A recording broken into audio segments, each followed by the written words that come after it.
cerita dari Sally namanya.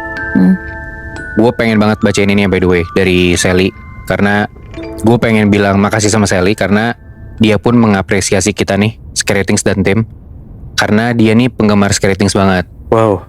Nah itu jadi alasan dia kenapa dia pengen ngirimin cerita ini ke kita ketimbang ke podcast-podcast lain. Cool. Oke. Thank you. Jadi cerita ini kejadiannya di tahun 2022 di bulan Juni. Dan by the way, ini namanya semua gue samarin ya. Jadi Sally ini sama temen-temennya ada 7 orang. Ada Sally yang nyeritain, ada Mela, Saka, Daniel, Cici, Felix, dan Cika. Jadi sekitar berarti ini tuh ada 4 cewek dan 3 cowok.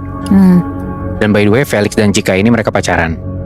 Nah mereka semua ini bertujuh itu tuh domisilinya di luar Pulau Jawa, tapi beberapa dari mereka tuh kuliah di ibu kota, di Jakarta. Nah Juni tahun 2022 itu wisudanya Sally sama Saka.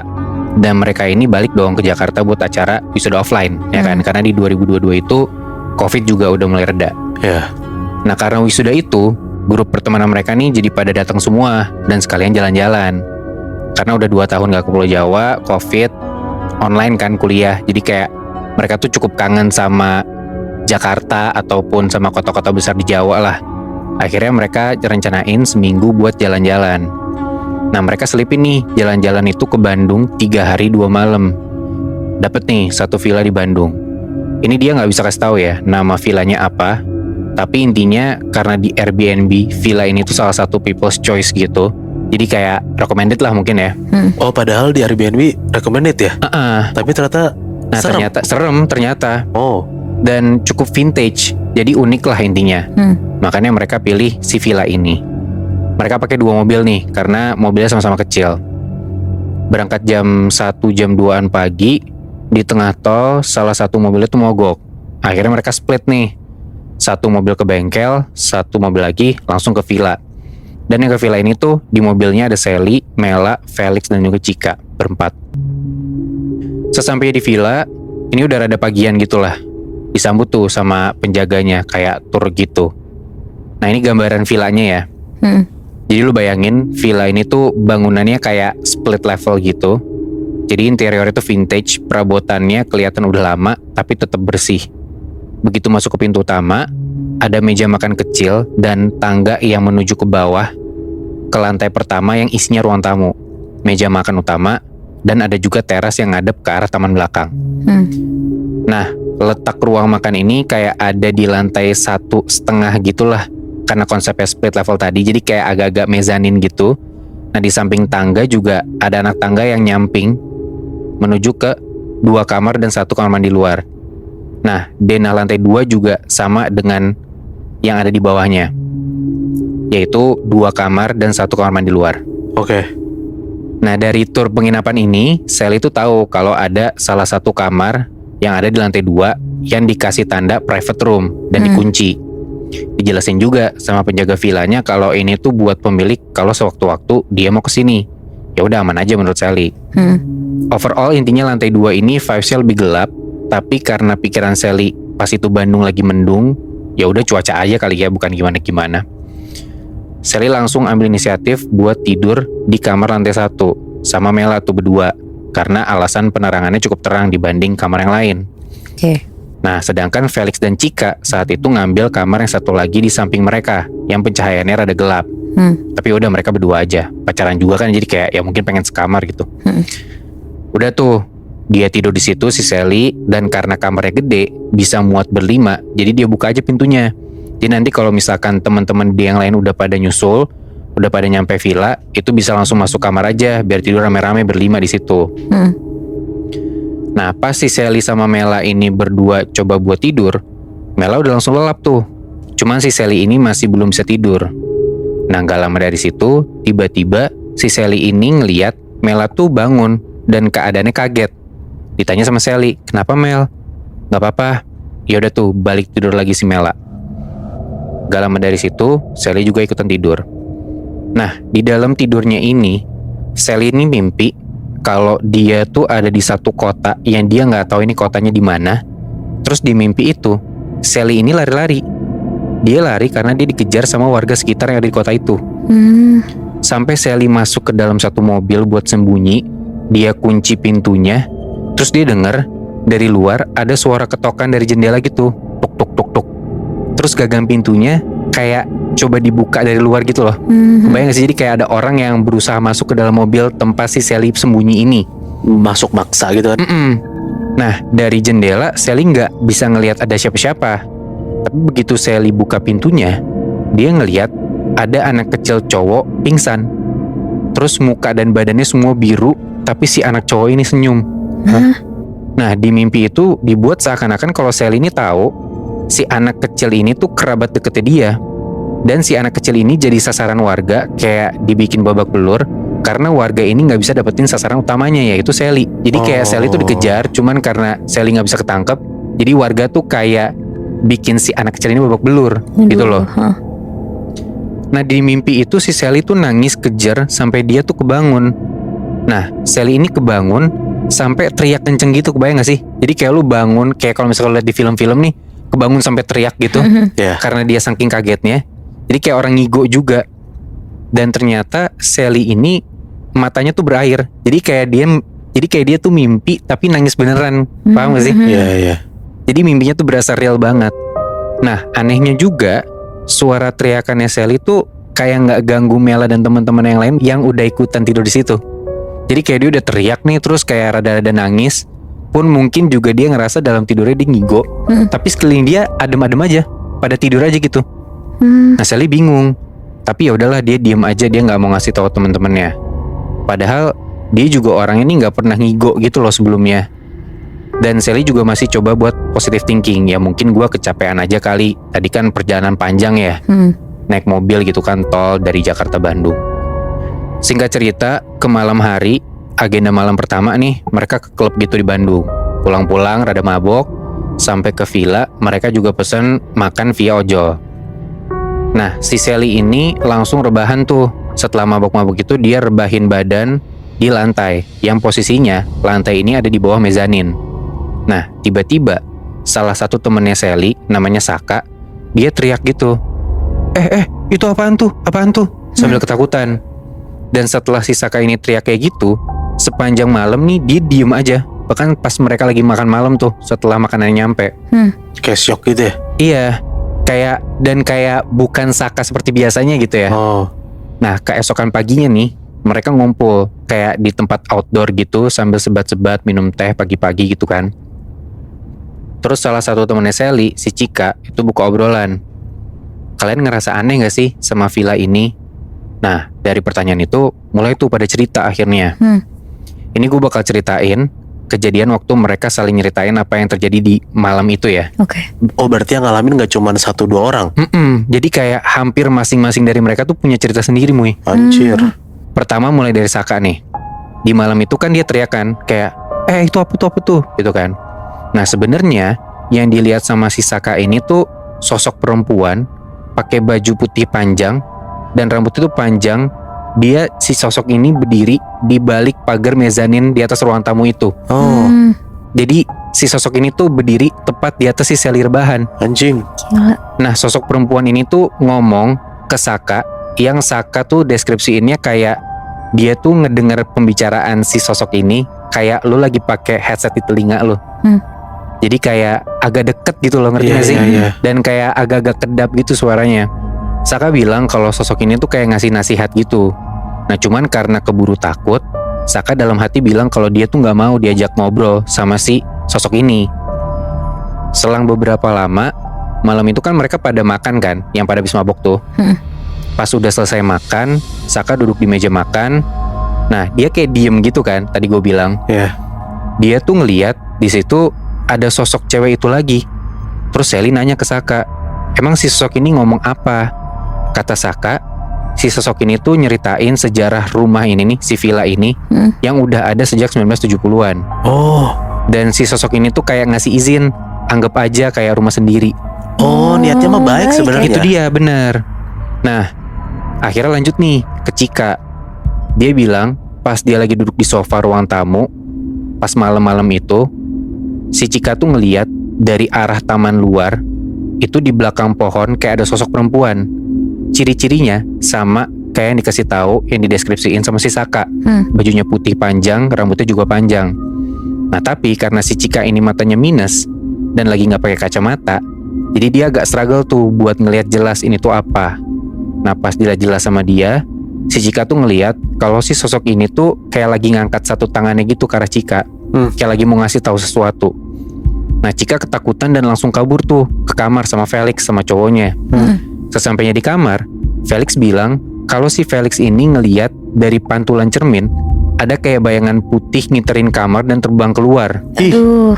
Nah di malam itu akhirnya Felix dan Cika ikut tidur di dalam kamar barengan sama yang lain. Jadi bertujuh tuh mereka satu kamar. Terus di pagi itu juga nih, pas mereka lagi pada sebat dan minum teh itu, si Daniel tuh nambahin sesuatu yang bikin cerita Cika tuh makin serem. Jadi karena malam itu Daniel duduk sama Cika barengan sama Felix juga di ruang tamu, si Daniel tuh bilang kalau pas malam-malam itu cahaya dari luar tuh minim. Jadi kaca jendela itu jadi ada pantulan. Nah kesimpulannya adalah kemungkinan sosok yang Cika lihat di malam itu, dia kan Cika bilang kalau misalkan dia ngeliat sosok di belakang pohon kan. Iya.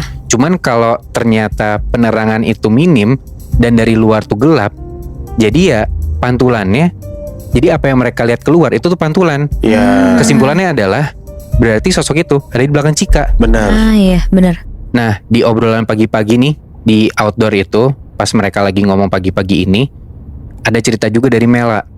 Si Mela tuh nyeritain kejadian pas mereka baru sampai di villa. Tadi kan gue bilang ya kalau Mela itu tidur duluan kan, waktu Sally belum bisa tidur. Nah si Mela tuh ngasih tahu kalau pas dia tidur itu, dia tiba-tiba ngerasa ada yang narik kakinya. Terus dia ngedenger kayak ada ajakan anak kecil, yuk main yuk, kayak gitu.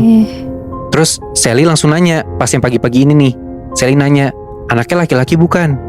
Nah akhirnya setelah ada obrolan itu, Sally juga ceritain tuh mimpi dia. Sally ceritain lah mimpi dia kayak gimana, serem dan segala macem. Singkat cerita, setelah cerita-cerita di pagi itu, mereka siap-siap lah buat lanjutin jalan-jalan di Bandung di hari kedua nih. Nah Sally ngerasa mungkin cerita-cerita di pagi itu tuh harusnya di-keep dulu aja sampai mereka check out dari villa, karena gangguannya ternyata lebih parah lagi di malam kedua ini. Wow. Nah hari kedua di Bandung nih, hampir seharian mereka tuh ngabisin waktu mereka di luar villa. Dan mereka baru pulang sampai ke villa itu udah malam sekitar jam 11 atau jam 12 malam. Nah agenda malam itu mereka berencana tuh buat minum-minum santai di villa mereka, pakai alkohol yang mereka udah bawa sebelumnya. Nah cuman karena malam itu ternyata Sally tuh flu, palanya juga berat banget, jadi dia pengen tidur aja istirahat. Sally bilang ke teman-temannya, kalian minum aja, aku mau tidur sebentar. Nanti kalau misalkan aku kebangun, aku bisa langsung gabung kok. Intinya dia cuma pengen tidur bentar lah, biar palanya enakan. Sally itu yang mimpi kan? Sally itu yang mimpi. Oke. Ini yang ngasih cerita ya Moe. Iya. Nah karena di malam itu Sally cuma sendiri, jadi yang lain tuh ikutan ngobrol di kamar Sally aja, karena teman-temannya ngerasa kasihan nih Sally, takutnya amit-amit nanti kalau misalkan Sally sendirian dia digangguin di dalam kamar. Iya. Udah tuh selang 1-2 jam tidur, Sally bilang udah enakan. Yaudah dia ngajak teman-temannya, udah keluar yuk, biar bisa sambil ngerokok, kasihan teman-teman gua kan. Udah tuh mereka semua pindah ke teras. Dan saat itu mereka tuh mutusin buat beli mixer dulu deh, campuran buat minum alkoholnya mereka. Nah yang pergi beli mixer itu tuh Cici sama Daniel. Nah mereka ambil mobil, dan ternyata di sini ada gangguan lagi Nat, Moy. Jadi pas Cici itu nyetir, dia tuh mau ngeluarin mobil mundur. Jadi mobil keluarinnya harus mundur. Nah Daniel yang bukain pagernya. Pas mundur tuh reverse kan, kayak R gitu kan lu ke giginya. Iya. Nah karena mungkin mobilnya udah cukup canggih, jadi kamera belakang tuh nyala. Nah di kamera belakang ini Cici ngeliat ada kaki berdiri di atas tanah. Anjing. Tapi cuman kaki doang Nat, Moy. Hah? Badannya nggak ada sama sekali. Wow. Dan anehnya alarm mobil ini nggak bunyi sama sekali. Harusnya kalau misalkan mobil mundur ada sesuatu, sensornya nyala kan? Iya. Ini nggak bunyi. Anjir, tembus Diem dong. aja. Nah udah nih mobil dikeluarin. Pas Daniel ini masuk ke dalam mobil, ini anehnya nih ya, si Daniel itu kakinya baru masuk satu nih ke dalam mobil. Tiba-tiba si Cici ini ngedenger ada suara orang pakai seatbelt tapi di kursi belakang. Kalau misalkan Daniel masuk baru satu kaki nih, nggak mungkin dong dia tiba-tiba pakai seatbelt. Iya. Ini si Cici denger ada suara seatbelt tapi di belakang. Wow. Nah, Cici langsung pucet banget di situ. Dan Daniel tuh sadar, dia ngeliat kenapa si Cici mukanya pucet nih. Ditanya sama Daniel kenapa. Nah, cuman si Cici ini bilang kalau seakan-akan ada yang nyengkrem pundak dia buat gak ceritain apa yang dia rasain ke Daniel. Mampus. Nah, udah nih, singkat cerita, mereka berdua pulang dari beli mixernya ditaruh di kamar, join tuh mereka ke teras. Nah, setelah mereka berdua join ke teras, si Mela ini masuk ke kamar tempat si mixer itu ditaruh. Gak lama setelah Mela ini masuk ke dalam kamar, ada bunyi suara pecah dari kamar itu. Suara kayak gelas pecah atau kaca pecah gitu. Teman-temannya nyamperin lah semua ke dalam kamar itu. Ternyata si Mela ini gak sengaja ketendang mixer yang udah dibeli. Yang mixernya itu jadi kayak di lantai, terus ketendang sama Mela lah intinya. Udah dibersihin deh akhirnya si kamar itu. Terus kotoran-kotorannya, noda-nodanya itu dibuang ke tempat sampah toilet depan kamar. Gak jadi tuh mereka minum-minum. Akhirnya mereka ngobrol-ngobrol aja sampai pagi, sampai sekitar jam 4 atau jam 5-an. Walaupun selama mereka ngobrol dan main itu, ada beberapa kali perasaan mereka tuh kayak main sambil gak enak gitu loh. Kayak ada semacam perasaan takut, perasaan gak enak. Cuman gak ada yang berani cerita masing-masing dari mereka, entah kenapa. Nah setelah itu udahlah, di jam 4 jam 5 pagian itu mereka semua balik ke kamar buat siap-siap tidur. Nah Sally baru sampai di tempat tidur nih, tapi belum ngantuk. Dia dengar teman-temannya di kasur bawah kayak di extra bed gitu, itu tuh masih pada ketawa-tawa. Sampai akhirnya gak berapa lama hening, kayak seakan-akan udah pada tidur. Tiba-tiba si Cici ini kebangun dan kelihatan kaget, kayak seakan-akan dia tuh dibangunin dan napasnya tuh berat, kayak abis dikagetin gitu loh. Ditanya sama Sally, kenapa Ci? Gak apa-apa, udah tidur lagi deh. Nah paginya nih, di hari ketiga kan berarti, mereka check out nih. Sebelum itu mereka pada duduk-duduk dulu tuh, pagi itu ngerokok di teras. Dan pagi itu sama kayak sebelumnya, Cika nyeritain nih semalam dia kenapa. Jadi pas pada duduk di teras, si Cika ini ngadep ke dalam villa. Cika ngeliat ada cewek yang rambutnya panjang berantakan masuk ke dalam lorong, ke dalam kamar mereka. Terus si Cika juga ngeliat kaki, cuman kaki doang, di bawah kursi meja makan. Dia juga nyeritain dari bawah tangga, dia ngeliat ada tangan warna hitam, jarinya panjang, ngecekrem tiang-tiang tangga itu. Anjing. Nah abis itu Mela juga cerita kenapa dia bisa sampai nendang mixer sampai mixer itu pecah. Karena Mela itu masuk ke kamar sendirian nih. Dia niatnya cuma mau ngambil handphone dia yang lagi dicas. Nah setelah Mela pengen keluar lagi, tiba-tiba tangannya Mela ini dipegang sama anak kecil yang ngajak dia buat main. Yuk main yuk. Nah tapi kali ini mata Mela tuh kayak seakan-akan dibuat gak bisa ngelihat apa-apa. Jadi mendadak Mela ini penglihatannya jadi hitam semua Nat, Moy. Cier. Nah Cici juga nyeritain kejadian dia di mobil itu tuh pas malam-malam. Dan setelah dia ceritain yang cerita di mobil itu, dia juga sempat nyeritain pas dia kebangun yang kaget itu.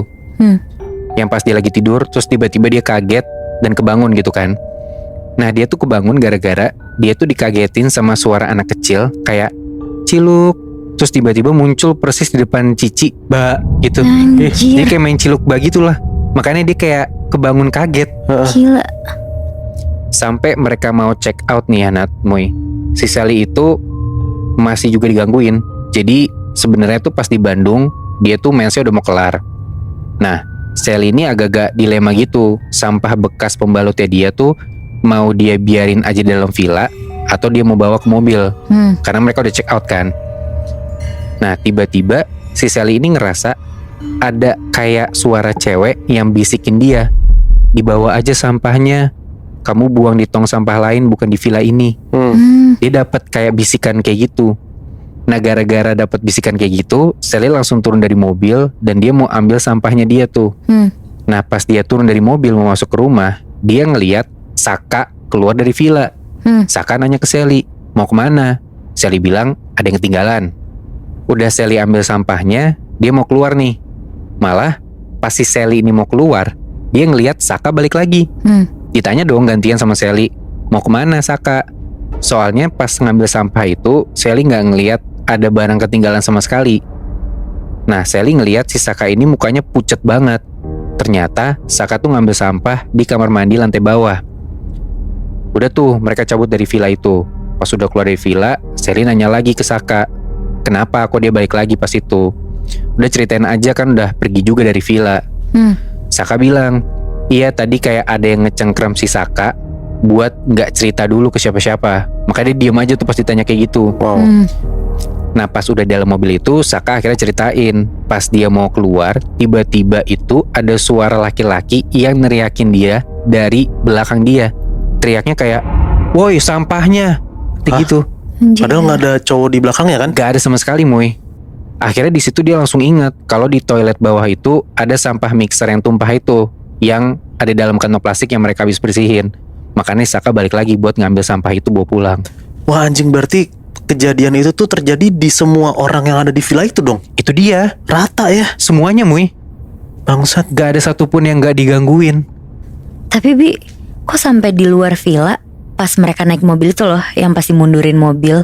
Oh itu tuh mereka masih kan mundurin mobil untuk keluar dari villanya kan. Jadi masih kayak di sekitaran area parkiran villa itu. Oh pantes. Jadi yang gue simpulin tuh kalau dari ceritanya ya kayak, kalau misalkan nih lu tuh biasanya ke dalam satu villa ada penjaganya buat ngingetin lu behave gitu ya. Ini bahkan bukan penjaganya yang ngingetin, tapi sosok makhluk halus yang ngingetin lu.